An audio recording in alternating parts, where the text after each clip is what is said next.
김건희 집안 전용 비대들 중에서 대장 노릇을 하고 있는 한동훈이 이재명 대표에게 계속 토론하자고 요구하자 박지원 전 국정원장은 이렇게 말했습니다. 여야 영수회담이라고 하는 것은 대통령과 야당 대표가 하는 겁니다. 건방지게 자기가 무슨 이재명하고 TV 토론하자. 이재명 대표가 이미 윤석열 대통령하고 만나자고 했잖아요. 정청래 의원은 색다른 말을 했습니다. 그래서 제가 그 기사를 보고 저도 제안했어요. 김건희 여사와의 1대1 토론을 제안한다. 사회자는 한동훈이 맡아도 상관없다. 나도 물어볼 게 많다. 김건희 여사 도이치모터스 주가 조작 사건은 어떻게 된 거냐. 학력 경력 부풀렸다고 대선 때 사과했는데 지금 심정은 어떠냐. 멤버 유지 논문 표절 의혹이 많은데 이거에 대해서는 어떻게 생각하냐. 디올백 명품 가방 수수하는 동영상이 나왔는데 왜 그랬냐. 그리고 한동훈 위원장과 카톡을 많이 주고받았다고 하는데 그 내용은 뭐였냐 이런 게 궁금하잖아요. 그래서 제가 1대1 토론을 제안했는데 제가 한동훈 위원장한테 안 한 이유가 있습니다. 거기는 국회의원 출마조차 못한 사람하고 제가 격이 맞지 않는다. 근데 제1의 권력 그런 이미지가 있지 않습니까? 권력자 이미지. 그래서 그런 사람하고 토론을 해보고 그분의 속내를 알아보는 게 필요하다. 그리고 이재명 대표의 파트너는 국회의원 출마조차 못한 한동훈 비대위원장이 아니고 윤석열 대통령이죠.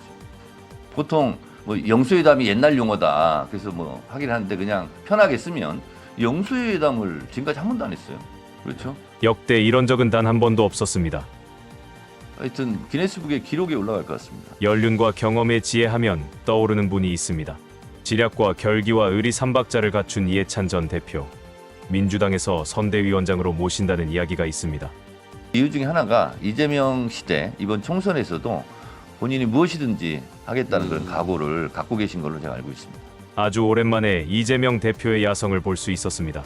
이재명 대표에게 우리가 열광했던 것은 거침없는 말인 듯 보이지만 자리에 어긋남이 없었던 맞는 말이었고 자신에게 결정권이 있을 때 말을 뱉고 약속을 하면 언제나 결과를 보여줬던 모습 때문입니다. 공적 영역에서 이재명에게는 흔들림 없는 의지가 있습니다. 대표적인 모습이 약속을 지키기 위해서 공과 사에 엄격했습니다. 그래서 400번에 가까운 압수수색에서 단 한 푼도 먹은 것이 나오지 않았고 유동규의 번복된 진술의 혐의에 대한 어떤 증거도 없었으며 수만 번의 언론 플레이를 하면서 120회가 넘는 압수수색을 했지만 2년을 털었던 법카 사용 문제도 고작 10만 원으로 기소당할 정도였습니다. 그 10만 원도 김예경 여사와 사실 관련이 없는데 검찰이 그냥 엮어서 기소했다고 합니다. 수많은 김건희 게이트 사건과 비교해보면 그 차이는 너무나 선명합니다. 윤석열은 국정을 김건희 방탄을 위해 소진하지만 이재명은 어땠을까요? 가장 믿고 따르고 존경했던 형이 시정에 관여하려 하자 일반인으로서는 상상할 수 없는 단호한 배척을 보여주었고 형제 간의 연을 끊고 아픔을 감수한 사람이 이재명입니다.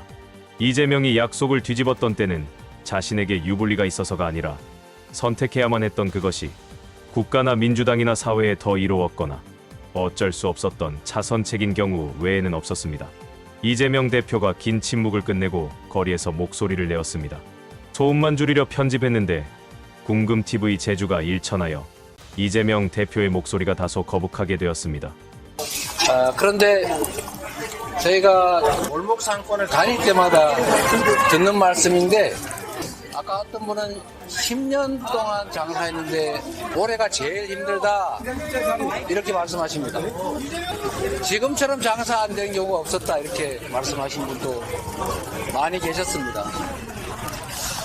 정치라고 하는 것이 가장 중요한 역할이 국민들의 먹고 사는 문제를 해결하는 것입니다. 지금보다는 더 나은 삶을 살 수 있게 만드는 것이 바로 정치입니다. 우리 국민들께서 이 나라의 주권자로서 가지고 있는 권력을 나를 위해서, 대한민국 공동체를 위해서 잘 행사해달라고 선거로 특정 정치인들한테 위임을 합니다. 그런데 이 윤석열 정권 국민들로부터 위임받은 권력을 가지고 무슨 짓을 하고 있는지 여러분들이 다 보고 계시지 않습니까? 경제가 다 망가졌습니다. 정치가 또 정부가 조금만 관심을 가지고 이걸 챙기면 경제가 이렇게 나빠질 수는 없습니다. 경제를 이렇게 망치고도 개선을 하겠다는 의지가 없습니다. 전세 사기로 수만 명이 길바닥에 나앉아도 내몰래라 합니다. 수출이 전 세계 꼴찌로 떨어져도 모른 척합니다. 심지어 여러분 아리백 몰라도 된다 이런 소리 하는 사람이 있습니다. 모르면 배워야지요. 모르는 게 뭘 그리 자랑이라고 몰라도 된다고 합니까? 대한민국은 수출로 먹고 사는 나라입니다.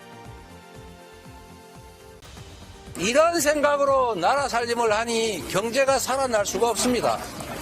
이렇게 어려운 시기에 초부자들, 대기업들, 고액 자산가들 세금 다 깎아주고 서민 지원 예산 줄이고 R&D 예산 줄여서 공부도 연구도 못하게 하고 청년 지원 예산 줄이고 이러니 격차가 더 많이 발생하고 경기는 더 나빠지지 않습니까?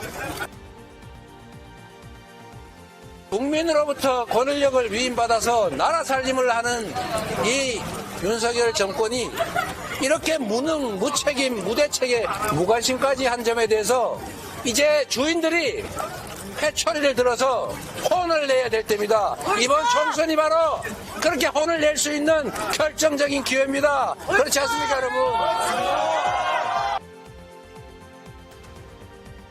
이번 총선은 권력을 위임한 우리 국민들께서 지금까지 주어진 권력으로 제대로 살림을 살았느냐, 대리인 수임인으로서 주어진 역할을 다 했느냐에 대해서 판단하고 상벌을 하는 바로 그때입니다.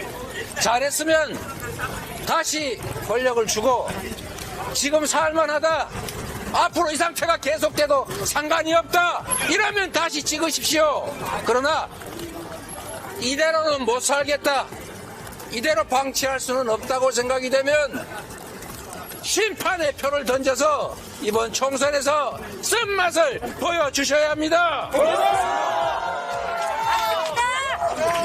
국민 여러분, 윤석열 정권에게 국회 입법권까지 넘겨주면 지금도 이 모양인데 국가, 제도, 법 시스템 다 뜯어 고쳐서 다시는 회복할 수 없는 나락으로 이 나라를 떨어뜨릴 것입니다. 그대로 방치하시겠습니까, 여러분? 안 됩니다.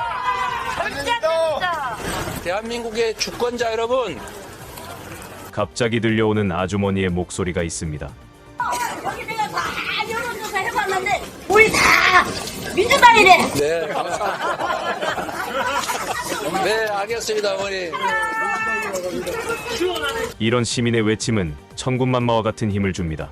자기 측근, 자기 가족들은 온갖 범죄 혐의가 있어도 그냥 다 방치하고 타인의 없는 티끌을 만들어서 재판 보내서 고생시키고 나라가 어찌되든 말든 해외에서 열심히 돈 써가면서 나라 망신시키는 일, 이렇게 하면은 신부름꾼의 자격을 박탈하겠다, 더 이상 너희들에게 나라 살림을 맡기지 않겠다는 그런 의지를 보여주셔야 합니다. 국민이 바보가 아니라는 것을 보여줘야 합니다. 적당히 거짓말하고 적당히 묻고 적당히 입 틀어막고 이렇게 하면 아무리 나쁜 짓을 해도 다시 이 나라의 권력을 가질 수 있을 것이라고 믿게 해서는 안 됩니다. 맞습니다. 지금 저들은 그렇게 될 거라고 믿고 있습니다. 입을 틀어막아도 할 말을 할 것이고 진실은 조용히 전파될 것입니다. 그 속에서 우리 국민 여러분께서 이 나라의 주인, 대한민국의 주권자임을 결코 노란하지 않는 바보가 아님을 이번에 보여주실 걸로 믿습니다, 여러분. 오늘 영상은 여기까지입니다. 시청해주신 여러분 고맙습니다.